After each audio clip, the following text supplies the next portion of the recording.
Welcome to the Mindful AI podcast, where we explore the intersection of technology and the classroom through the lens of the Mindful AI framework. I'm your host, and every week we'll look at AI through three lenses: purpose before prompt, human-guided design, and continuous oversight. Our goal isn't just to use AI, it's to guide it with clarity, responsibility, and long-term foresight for the next generation. And we'll dive right in. I am an educator first and foremost. I have been an English professor focusing on technical communication and speech and writing for the last 20 years. And in that time, I've seen a lot of technological advancements that have entered the classroom, some good, some not good. And AI, of course, has been going on now for the last 3 years, and everybody talks about it. Every meeting, whether it be at a business or at a school, is always centered on AI in one way or another, or AI plays a role in just about every meeting. You're recording with AI or transcribing with AI or summarizing with AI. And it's just everywhere. And I felt for a long time that we need to discuss how we can move forward with AI, both in our lives, in schools, in a way that keeps the human in the loop and is an ethical way to do it rather than just jumping in. If you remember when the internet became more popular, it entered the classroom too, and it entered work and disrupted things for a while first before the dust settled and we found a way to coexist with this technology. AI is moving a bit faster. So we have to think about how can we adopt this new technology and question it and use it in a way that benefits people, doesn't replace people, doesn't replace thinking. So the purpose before the prompt, that first one, that is thinking about what you want to do before you actually go ahead and do it. Anybody that's got experience in business or any type of implementation knows this is the best approach. Think of it as the measure twice, cut once idea. And it's very appropriate for this application. You don't just want to open up an AI app and start chatting with it. You shouldn't have conversations with AI. It's not a communicative tool, although it feels like it is. Sometimes we treat it like a friend, a therapist, a coach, and these can work in some way, but you really shouldn't. For productivity purposes, at least, you shouldn't be using it that way. That's not a mindful way to use it. Instead, think, okay, I'm going to sit down with AI because I want to draft this email. What do you want the email to say? How much of that email do you want to represent your writing and your communication style? And what are the outcomes from that email that you want? That's what you think about before you talk to AI. So you don't tell AI, hey, respond to this email with this answer. Instead, you try and figure out what you want that recipient to get from your email. And then you tell AI exactly what you want, how you want it, the tone you want, things like that. So purpose before the prompt means think about things before you do things. And it's good advice for life in general. And it's great advice for AI. And I think it causes that first pause. And that's what I'm going to focus on a lot, is the idea that we need to pause a bit here and think what we want from AI in our jobs, in our lives, in education, just about everything. If you want to look at it superficially, sure, you can use AI quickly to get a recipe or to get an answer, but you shouldn't be using AI as Google or a search engine. You should be using AI as the powerful tool that it is. And the only way to do that is to make sure that you have your intention set first and some guardrails set and some other key things that you need to do to make sure that you get the most out of it. And we'll go over that throughout this podcast and hopefully come up with a way to frame it all out for you. And that's really going to be the goal. There'll be interviews too with other people that know things better than I do. I just tend to have learned a lot about AI and want to share what I've learned so that more people use it in a way that is effective and efficient. And that word again, mindful. You can easily, of course, use 7 different tools and come up with many different ways to generate content or ideas, but you'll end up with a lot of files on your computer with ideas drawn out that AI will tell you are the next revolutionary thing. And that's where purpose before the prompt comes in too. You got to know when to trust AI and when not to. And that is something that I think a lot of people get tripped up with. If you let it, AI will give you all the accolades that you could ever want or need. It has been called sycophantic, and in many ways it is. Ask AI a question, ask AI a follow-up question particularly, and it will tell you how wonderful your question is. It might use different phrasing, but that's what it's going to do. If you give it a business idea, it will tell you that this is a revolutionary business idea. And when we get to the purpose before the prompt idea, then what's the purpose of that? To basically just have AI give you just accolades like crazy for these ideas that, let's be honest, most ideas aren't very good. Most ideas off the top of our head need a lot of editing and a lot of work before they become something actionable. But AI will tell you that it has a 6-step plan to put your idea into action. And you'll think, oh, wow, okay, so I had the idea and AI took it and ran with it, when all AI is doing is being that friend that tries really hard all the time. The purpose before the prompt is also think about what the purpose of your interaction is going to be. Do you want to start a business? Okay, well, one of the first things you need is someone that's going to give you the truth. If you come up with this idea, let's say you come up with an idea for a podcast and AI tells you that this is a great idea that the market is looking for. And after 2 or 3 months, you'll have $1,000, $2,000 a month in revenue, and it'll scale up from there. All you have to do is follow this 3, 4, 5, or 6-point plan. It's not true. AI will tell you that until you tell it not to. And one of the first things in purpose before the prompt is to set the guidelines for how the interaction is going to go. And you do that by telling AI, look, act like a realistic coach, advisor, whatever the topic is, fitness coach, nutrition expert, and be realistic. If you want it to be your, say, business mentor, tell it you want real world, not pie in the sky statistics. If I want to start a side business and I'm going to put in resources for it, please tell me what the real numbers are and research to see what people are making. Everybody thinks those that have a YouTube channel are making a ton of money. You see they have 100, 200,000 views and you think they're probably living in mansions. And truth is, it's very far from that. It's a little bit of side income more than anything else. But AI will tell you that if you start a YouTube channel with a great idea that you have, you make $5,000 a month in 3 months. Don't let it do that. Instead, tell it to be realistic. And again, that's a key part of the purpose before the prompt. And that also blends into the next one, which is human guided design. You don't want AI to just design everything for you and map out your new YouTube channel or podcast or side business or whatever it might be. Instead, you want AI to work with you and give you ideas. And then you tell it, okay, no, I don't like this idea, or let's go further here or there. So in other words, stay involved throughout the process. Ask questions and question the results. When it says, even if it says you're going to make $750 in your second or third month with a podcast or a YouTube channel or a side business, question that. Ask it where it got that information from. Ask it to do research to see what people are actually making. If that research is out there, of course. Don't be seduced into thinking that your idea is unique and therefore the numbers are limitless as to what you can make. That is what paves the road to failure almost every time. Question, question, question. And that's part of the human guided design. The same way I told you to question in purpose before the prompt, question what your intentions are, question every step of the way. And we'll focus a lot on this and, find people that actually did use AI in a way that was effective and what they did to get to that and how they developed their ideas over time. And that goes to the last one, which is continuous oversight. That means always check on what AI is doing.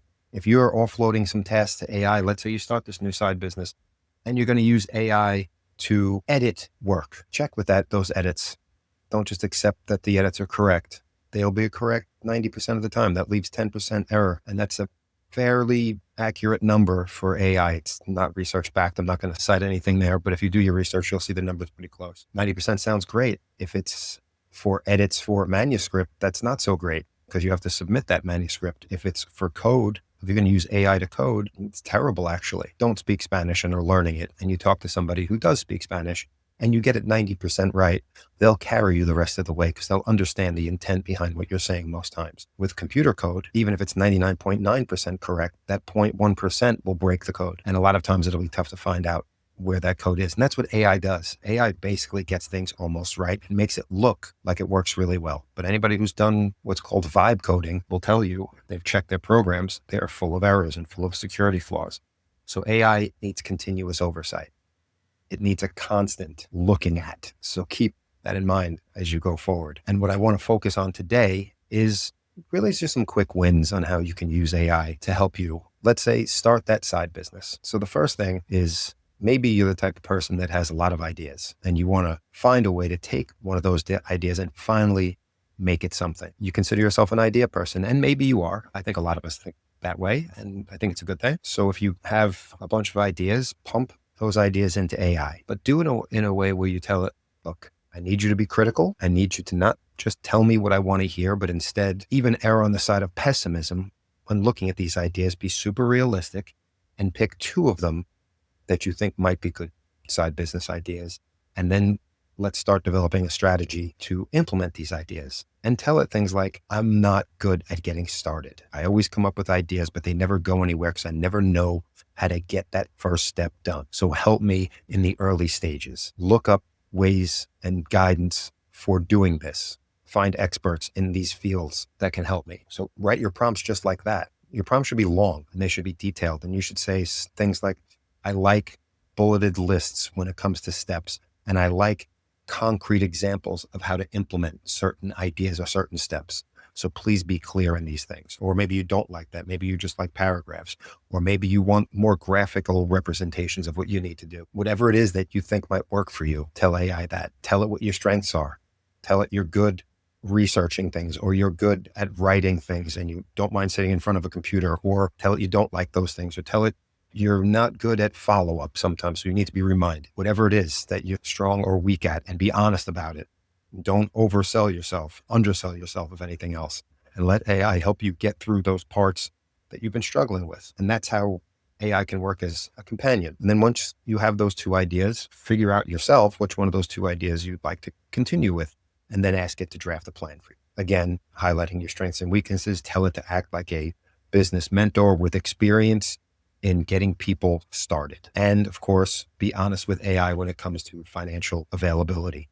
If you don't have money to invest, tell AI that. And by the way, the projections for what you're going to make should all be directly related to the amount of money you're going to invest. So if you're going to start a side business with $0, making your first 100 should be harder than if you're going to invest $1,000. It's a return on investment, obviously. So if there's zero investment, even though your time will be an investment, not investing in, let's say, keyword search on Google to get traffic to your site is going to be a slower trickle to that site than if you do that. Not to say that just advertising on Google AdSense is going to guarantee you income. It's not, but tell AI what your budget is, be realistic, and ask it for free resources or whatever it is that you can do to get the business off the ground. And tell it to avoid the common things that everybody says, like selling to your family or anything else that is just tired, and ask it for fresh ideas. And then ask it for ideas that you're interested in, things you really want to do.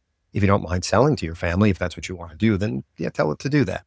Otherwise, tell it other things. If you're not good at sales, ask it for ways to help you sell, automate the sales process. That's what AI can be good at. After you're done with that, you want to take a break. Really, you want to take a step back and see what AI's given you, and don't settle. If it's not what you want, ask for revisions, ask for refinements, but be specific and targeted and surgical with those refinements. Tell AI that you like the idea for the most part, but this or that isn't going to work for you. Don't think that, okay, this is a great plan. Now I've got to do every part of it. Question it, constantly question it, and question your ability to deliver whatever it is it's asking you to deliver. And then say, okay, I need to allot for intrusions, because there's going to be intrusions. If you're starting a side hustle, it's easy to say, well, if you want to be successful, just dedicate all the time you possibly can and don't let anything distract you. But life is distracting. And we often, when planning, don't account for that. So account for that and tell AI, okay, maybe we need to cut my time investment by 20% in the beginning because I'm not going to see results right away. And then tell it to be more realistic in the 3, 6, 9 month goals, because you're going to need that. And sometimes we don't think about that. And AI is not going to tell you that most times. If you haven't figured out anything yet, AI needs a lot of guidance. So do we, but AI needs a lot of guidance and a lot of prompting and a lot of checking. So you do that. And then the fourth step that I recommend, if you're going to use AI as a business coach, let's say, is check in regularly. Tell AI how you're doing week by week, perhaps. And when you've hit a roadblock, let's say you were told to do something for 3 weeks and it was going to produce results in those 3 weeks, tell it what the results you've gotten, even if those results are 0, and maybe it's time to pivot. And tell AI to be flexible, and tell AI to act like an experienced business starter who has dealt with these unexpected barriers, because there's going to be tons of them. And tell it that, okay, I was supposed to do this, this, and this, but I did 2 of those 3 things. And then AI can help you shape it that way forward. I think what ends up happening is we talk to AI and we almost aren't honest with it. And it gives us plans and we just, okay. And we file it away and it sits somewhere on our computer and we just don't ever follow up from there. But if you really want it to work, check in constantly. Use the same chat if you want to. I recommend doing that. Even though sometimes that can degrade the interaction, I think it also can help with memory. And you tell AI, look, okay, so 2 weeks ago, this was the plan. Here's where I'm at, which I think puts me at about 8 days of progress instead of 4. So what can I do to catch up? Are there steps I should go back and redo? Is there a a way to speed up something else? What can I do to make sure that I stay on track, even though I've kind of gotten off track? No different than diet, by the way. What happens when we go off on a diet? We tend to veer off even more instead of going back. We feel like we made a mistake and then we just let it all fall. And that's what happens with business plans too. Let AI be that partner that tells you you can do this, and also tell it to encourage you to get past these roadblocks. And I promise that'll help. And by constantly checking in and constantly keeping oversight, you're keeping your mind in the loop here and not just having mindless ideas coming to you from AI. And AI will start to react to you differently if you tell it to. And definitely keep a professional attitude in the chats you use for this purpose so that AI treats it as serious. Otherwise, it will just follow your lead. And if you tend to ramble or you tend to go off track, it'll go off track with you. You can even give AI instructions to keep you on track. OpenAI, ChatGPT has a way to send you tasks, and those tasks would be, hey, okay, this is week 3, you should be doing this. Little reminders to keep you at whatever it is you're trying to do. So that's how we're going to start off here, is a little quick win there on how to use AI as sort of a business partner. And you can scale this, by the way, like I said, to like nutrition. If you want to stick on a diet, have it create a plan for you, maybe pick between 2 plans. Maybe you're thinking keto, maybe you're thinking intermittent fasting, maybe you're thinking combining them. Tell it about what you normally eat, what you like, what you don't like, and how that can fit in. If you're somebody that's a constant snacker, intermittent fasting might not work for you. Or ask it to create an intermittent fasting plan that might work for a snacker or somebody who grazes all day. If you like carbs, then going on a keto diet would be very difficult, but maybe there's a way to scale towards it. Or maybe you're thinking about making organizational changes in your house. AI can help with that too, following the same framework. And it's, again, what do you want? I want an organized house. That's not a good question. Instead, I want to take this room of my house, which looks like this, and I want to make it look like that. That's a mindful way to do it and a way to prepare to do it for success. I think people treat AI like a genie that you rub the lamp and whatever you want comes out, kind of like Neo in the Matrix, where he just downloads skills. But it's more like Groundhog's Day with Bill Murray, day after day practicing the piano until he becomes great at it, or day after day learning from an expert on how to do ice sculptures. And then one day he can just do it. I mean, it looks like all of a sudden one day he can do it, but weeks, months, possibly even years that he spent learning these things. And I'm not saying that AI is going to take that long, but don't think AI is that much of a shortcut. AI is a shortcut to getting to plans, but it's not a shortcut to getting a business started. There's nothing that AI is going to do to speed up the creation and development of your business.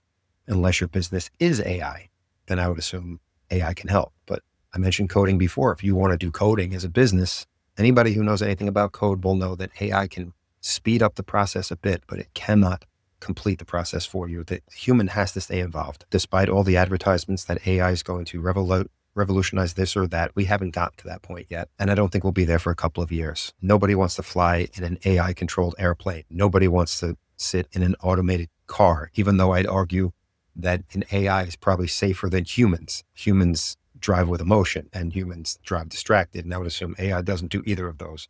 So inherent problems with AI cars, mistakes they can make might not be as bad as human mistakes. They just seem scarier. But either way, nobody wants to get involved with that yet because AI is just not good enough. It will be, but not for a while. And what I want you to do is look at the tools that are being offered to you. If you're being told to use AI at work, we're going to get into many different ways that you can implement AI at work, but think about what you're being asked to do. And then when you sit down with that tool, think about what you want that tool to do. How can it best serve you? Of course, if you could just press a button and everything's automated, that'd be great. But the minute you start doing that is the minute you start becoming obsolete. Instead, how can it help you generate reports faster? You're still generating the reports, but AI is automating some of the process, some of the tedium. And think about what it is that you're willing to offload to AI and what you're not, what you're willing to let it do and what you still need to do yourself. You know, you could have AI send out your Christmas cards, let's say, and what you end up sending out is just an obligatory, hey, Merry Christmas or Happy Holidays, whatever it might be, instead of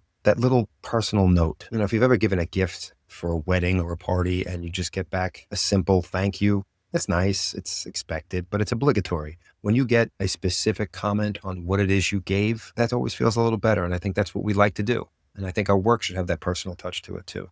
You don't want to automate a letter to your spouse or a card to your spouse. The idea behind it is nice, but the implementation is bad. So think of AI in those terms.